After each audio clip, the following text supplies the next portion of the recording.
على رسول الله سيدنا محمد وعلى آله وصحبه ومن والاه.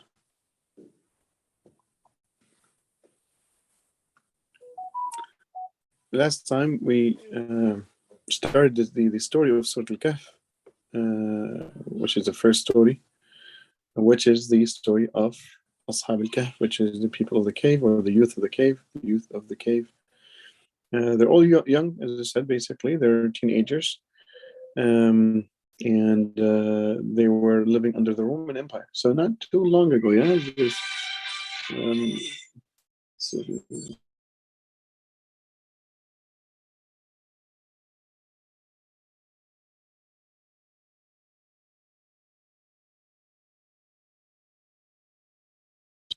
sorry, guys. So it happened during the Roman times. And couple 200 250, as we said, 200 250, or between 200 and 250 the CE. It is pretty long time ago, like 1800 years ago, but 300 years before Islam, or 350 years before Islam. The beautiful thing that happened is that these youngsters believed in their aqidah, believed in La ilaha illallah, believed in Islam, that they decided to just leave the town for the sake of their beliefs. Unfortunately, brothers and sisters, today, subhanAllah, most people will crumble just because, oh yeah, somebody said Fulan is this, or nobody wants to stand up for the beliefs. Nobody wants to stand up for their beliefs, and get like even somebody to talk behind their backs, like, oh yeah, I'm not gonna look good anymore. There's many people who might be celebrity. They're worried about their celebrity status. What matters for these people is their status, their personal interest, their personal benefit, their personal safety, not the haqq, not what's right and wrong. If you're going to have a discussion, the discussion is not going to be, okay, what's right, what's wrong. The discussion is going to be, is this in my interest, or this is not in my interest? What is it? Subhanallah. May Allah forgive us. May Allah subhanahu wa ta'ala make us like Ashab al-Kahf in Iman.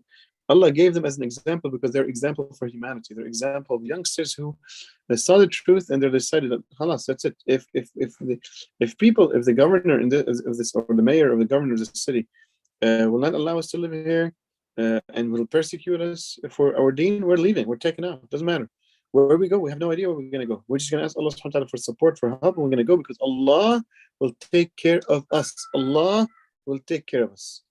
It needs iman that Allah will test you to see if you're going to rely on Him. Allah's going to test you to see if you're going to trust Him. Allah's going to test you to see if you're going to seek support from Him, and you are 100% sure He'll be there for you.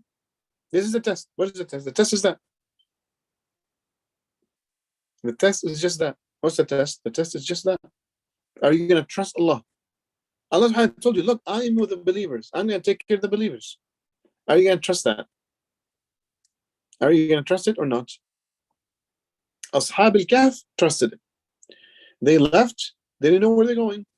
They just left the city. They took their dog just for simple safety. As you can see, they thought. They did the best plan they had. Allah's not going to ask you for something more than your capacity, more than your capability. They took some food with them, they took a dog with them, and they just left in the middle of the night. See what I'm saying? Allah subhanahu wa ta'ala saved them by making them sleep for a long time in that cave, so nobody knows where they are. People search for them. As I said, basically, part of the story says that the soldiers of the Roman emperor, or the Roman mayor, whatever it is, have followed them and searched for them, and they blocked the cave, so they died inside. I have a problem with this story. You know what I'm saying? Because after you block the cave for, let's say, 7, 8 days, or 10 days, or 20 days, you come back and you open it. But I believe this piece of the story might be problematic. But what we know for sure, and that's why Allah subhanahu wa ta'ala said in the Quran to the Rasul sallallahu alaihi wasallam, I'm going to tell you the truth about the story of the people of the youth of the cave. The youth of the cave. And the gist of the story is that there are people who believe in their deen. They believe, they reached out to Allah subhanahu wa ta'ala, and they stood up for what's haqq. Now, people are afraid. Human beings get afraid for their interests, for their safety, for their. Everybody has an instinct of survivor that triggers. Yeah, triggers. Basically, you get scared when you're jeopardized. What does Allah subhanahu wa ta'ala says? وَرَبَطْنَا عَلَى قُلُوبِهِمْ. وَرَبَطْنَا عَلَى قُلُوبِهِم. الربط is to tie something. When you tie something, it's in place. You tie it, it's in place. If you, so the heart is shaking. When the heart is shaking because you're stressed, because you're worried, you're scared. So Allah subhanahu wa ta'ala, He's the one who ties your heart. Ties upon your heart. رَبَطْنَا عَلَى قُلُوبِهِم. Meaning basically, it's as if their hearts now are safe. They're safe, they're not shaking anymore.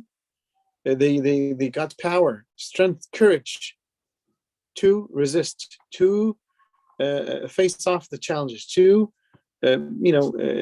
take head, to go against risks, to take risks. It needs قلب that's مربوط عليه. وربطنا على قلوبهم. When did the support of Allah come down? So see, some of us basically say, when I want Allah to support me, I want Allah to help me. Where's the help of Allah? Well, the help of Allah has causations, has asbab. وربطنا على قلوبهم إذ قاموا فقالوا. When they stood up, Allah subhanahu wa ta'ala, al-qiyam is to basically get up from sitting. When they got up, this is the timing of the support of Allah. If you want to be supported by Allah, then just get up to say the truth. You didn't even say the truth yet. Just get up with the intention, I'm going to get up to say the truth. The minute you intend to say the truth, Allah will be there for you. He'll give you the strength. He'll give you the protection. He'll save you from tough times, and He'll make you victorious. He'll make you victorious. Allah subhanahu wa ta'ala promised the believers victory and support and help. وَكَانَ حَقًّا عَلَيْنَا نَصْرُ الْمُؤْمِنِينَ. وَكَانَ حَقًّا عَلَيْنَا نَصْرُ الْمُؤْمِنِينَ. Allah subhanahu wa ta'ala is saying it is an obligation upon us. Allah has set upon Himself an obligation. Allah subhanahu wa ta'ala has set upon Himself an obligation to make the believers victorious. So why would you doubt that? Why would you doubt victory from Allah subhanahu wa ta'ala? وَكَانَ حَقًّا عَلَيْنَا نُنْجِي الْمُؤْمِنِينَ. Also another ayah says basically it's an obligation upon Allah. It is an obligation upon me, Allah speaking, to save the believers. To save the believers. That's it. How does Allah save you? In different manners, different ways. But you will be saved. You will be saved and you'll be victorious. If you know you're going to be saved and you're going to be victorious, why would you even look, blink even before standing for Islam? Never blink. And this is the biggest lesson in the first story of Surah Al-Kahf that you're supposed to recite every single week, every day of Jummah. وربطنا على قلوبهم إذ قاموا فقالوا ربنا رب السماوات والأرض لن ندعو من دونه إلها لقد قلنا إذا شططا. That our Lord is Allah, the Lord and the Creator of the heavens and the earth, and we will never call upon someone else other than Him, Subhanah. Otherwise, we would be saying things that are lies, that are made up delusions, lies and delusions. So they couldn't. They're like, look, how can we say? How can we lie? There's human beings who can. Like, I can't lie. It's disgusting to lie. They're principled. They have principles. And that is the maybe one of the most important trait of a believer, being principled. You don't find principled people these days. People, they wishy-washy with their interests. That's why they whatever direction the wind blows, they go with it. But principled people are like mountains, not like tree leaves. Unfortunately, look into yourself in the mirror today and just and demand of your human self, demand of your own self, that you can't live. It is too low. It is too low. It is too low. Too shameful to go with the wind. Disgusting. Wallah al-Azim. Doesn't matter how celebrity you are. Doesn't matter how much knowledge of Islam you have. Doesn't matter. Knowledge means nothing. Implementation and reflection in your behavior is what means something. You're not gonna go with your knowledge to Jannah. You're gonna go with your a'mal, your actions. See what I'm saying?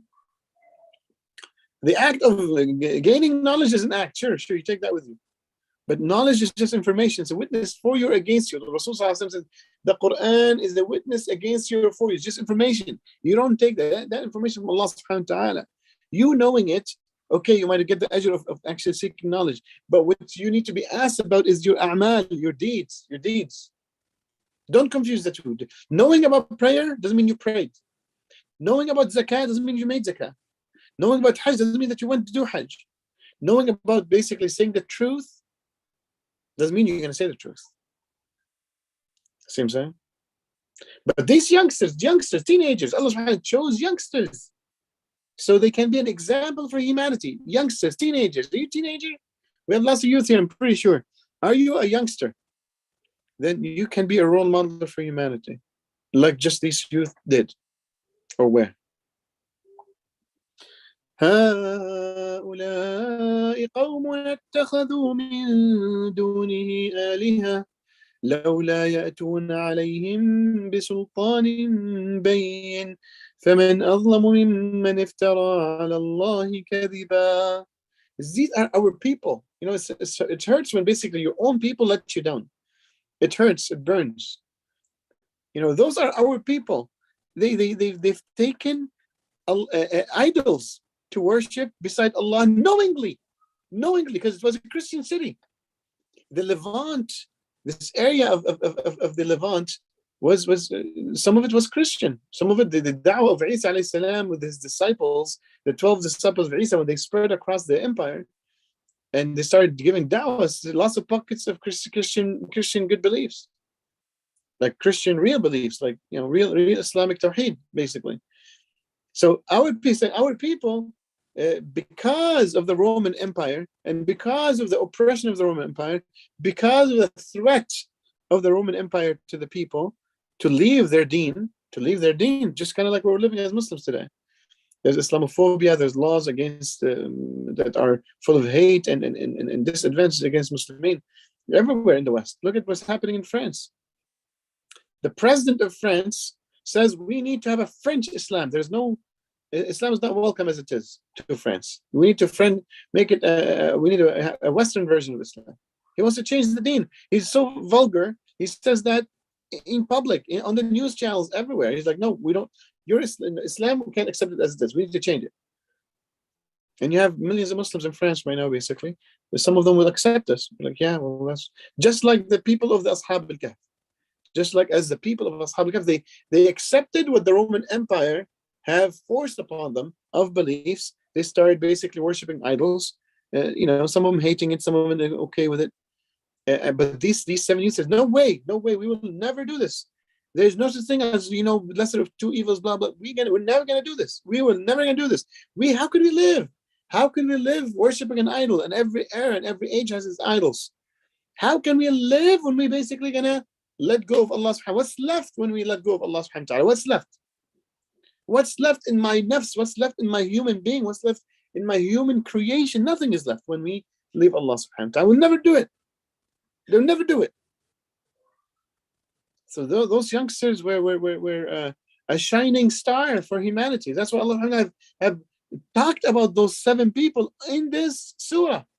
Kept their reminder, kept their name, kept their story living for hundreds and hundreds of years.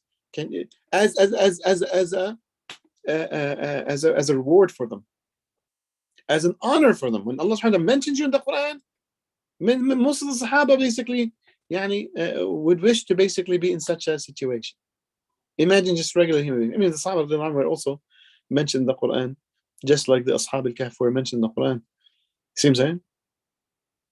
But Allah subhanahu wa ta'ala was so happy with these people. He mentioned them in the Quran as a story to be lived by. Subhanahu wa ta'ala. But that's how it is. Unfortunately, brothers and sisters, we're living in the same time as Ashab al-Kahf today. We are a minority, just like the Christian minority was living in the Roman Empire. We're living under the Roman Empire, which is the Western world. Roman means basically, really, the word Roman means the Caucasian Europeans. See what I'm saying? And some of them immigrated to North America, and they are now basically are both in Europe and North America. We're in the same situation as Ashab al-Kahf. Unfortunately, we recite this surah every single week, but some of us still don't get the story. They still basically say, well, let's just kind of like twist Islam and mold it so it can be genetically modified Islam. That's what I call it.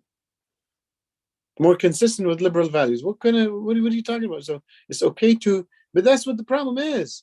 These people never basically refuted God, but they worshipped Allah with the idols of the Romans. Because the Romans had no problem with you worshiping another god, as long as you're accepting their gods, as long as you're polytheistic in nature. Like, having multiple gods is fine. That's what the Romans wanted. That's what the secular liberalism wants. Is like, any god is fine. They're all equal. You want to worship Buddha, it's fine. You want to worship like Yahweh, whatever it is, make up whatever you want. You want to worship Satan, it's fine. And you should be accepting to all these gods. Like, having no god is fine here, right? You need to be accepting to that. No, the Muslim says no. Allah is one and only one. And He's the one who is dominant over the human being's spirit. He's the only sovereign over the human being. Nobody has sovereignty except Allah. Nobody has supreme power. Nobody has a status above the human being except Allah subhanahu wa ta'ala. Nobody has that. Nobody else. Allahu Akbar than the human being. Allahu Akbar than the whole universe. Allahu Akbar than anything in existence. That's what we believe as Muslims. That's what we believe as Muslims. See what I'm saying? That's what, our struggle here as a Muslim minority in the West is that some of us wants to just basically fit in. And Rasulullah told us about this phenomena. He says, you will be living in the end of times, and you as Muslims, you people from us, people from our color. So he didn't say Muslims. It's like people from their same color as us, same tongue. They speak Urdu and Arabic and Swahili and Bangla, and they speak our tongue, and they look like us. They're Desi and Arab and African and so forth. But they will follow the kuffar even if they go into a rat hole, a snake hole, a rat hole. They will go inside it to follow them. That's how so much they don't respect themselves. There's zero respect. They're followers. Immi'ah. And the dub is actually is not a rat hole, it's a lizard hole. It's the filthiest of all holes. That's why. A dub is kind of one type of lizard. It's the filthiest. It's the filthiest of holes. Even if they go inside the rat hole, they go inside. And we've seen it. We've seen it. What's our job as Muslims, brothers and sisters, to stand up for these people and warn them and give them a reminder, give them advice. Some of them basically are, some of them are just maybe, they're having a weak phase in their lives. Strengthen them. Be there. If you love the Muslimin, stand up for them. Stand up with them. Stand up. Hold their hand tight. But when you basically say, well, I'm just going to take care of myself, we're going to sink as a whole society.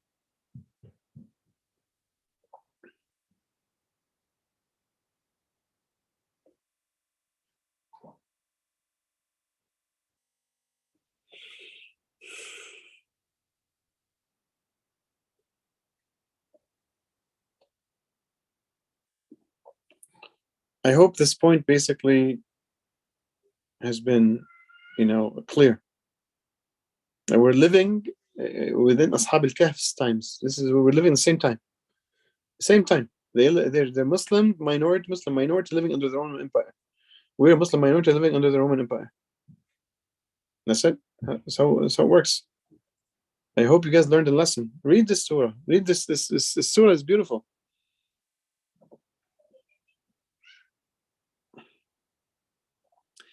وإذا اعتزلتموهم وما يعبدون إلا الله فأووا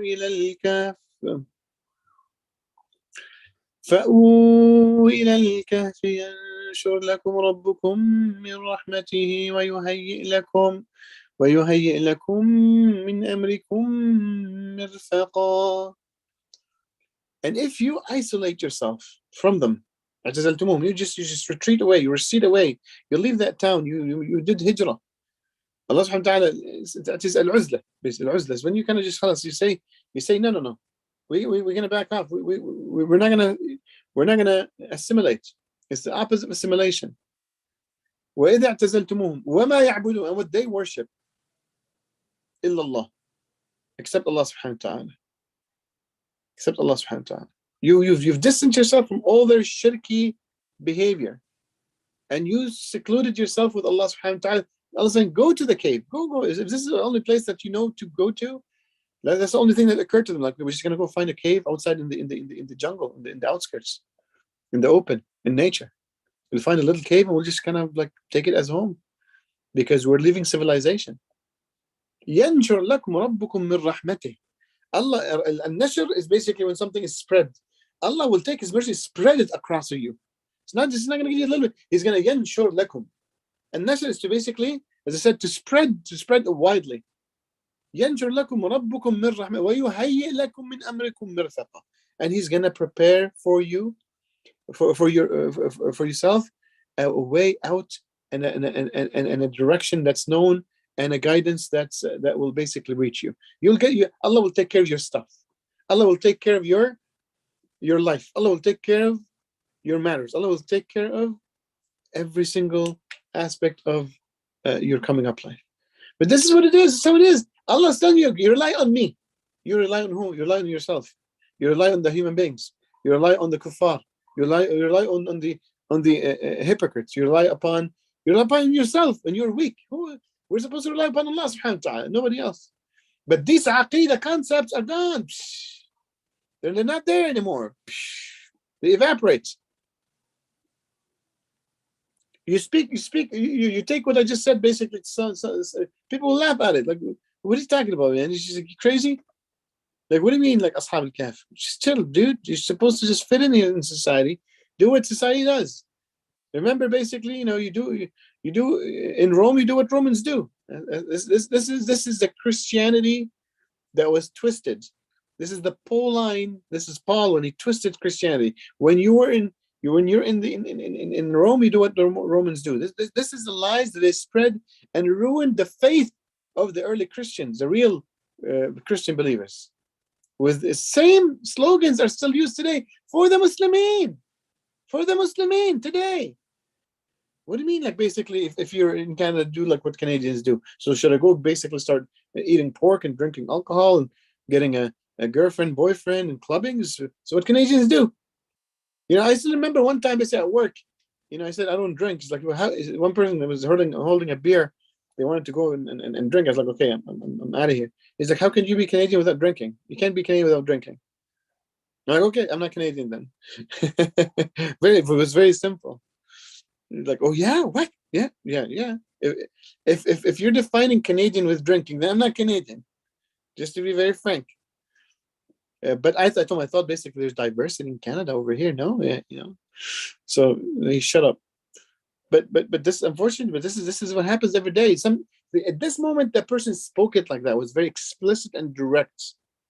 But these gestures and symbolism is always targeted at the Muslims. Like, what do you mean you're putting a niqab? What do you mean you're putting a hijab? What is that? Like, you're in Canada. Yeah.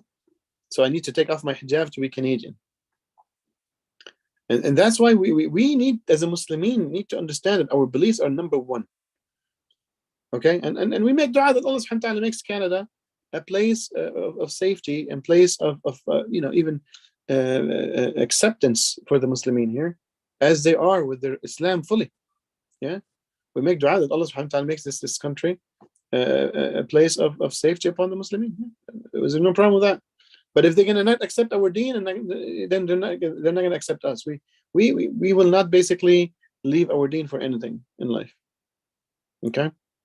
What's good about Canada is this acceptance and diversity.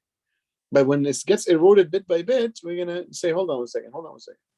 That's not acceptable. Lakum dinukum waliya din. Allah made it. Allah subhanahu wa ta'ala said it in the Quran. You have your deen and I have mine. Don't try to shove your beliefs on me. and I won't shove my beliefs on you. How's that? Can we agree? Can we agree to that? You have your deen, I have my deen. You do you, I do me. Just back off. But unfortunately, again, lots of Muslimin, we know, not every one of us might know a Muslim who's like, no, well, because we're living here. What do you mean you're living here? Leave here. If you can lose Islam, leave here. Very simple. Anyways, it's 7:00 exact. I hope basically this is a good reminder. I think I need it. Everybody needs it. Spread this reminder with people. Tell people, look, we're not going to leave our deen. Remember Ashab al-Kahf. They gave us the best example, and Allah put this example in the Quran for a reason. They're a Muslim minority in a Western context, in the Western world, right? So they didn't leave their deen, even if they had to go and live in a cave. Inshallah, this won't happen. But we're ready to basically always sacrifice our fluffy life, nice cars, nice houses, nice whatever. It's okay. We'll go back home. But where did you come from? Pakistan? Go back to Pakistan. Where do you come from? Egypt? Go to Egypt. It's okay. I know it's tough. I know there's no jobs. I know, but we're willing to go back home. We're willing to go back home anytime, any day. It's not a cave. We have, alhamdulillah, the Muslim world is very rich and it's very big. We're not here to compromise our deen.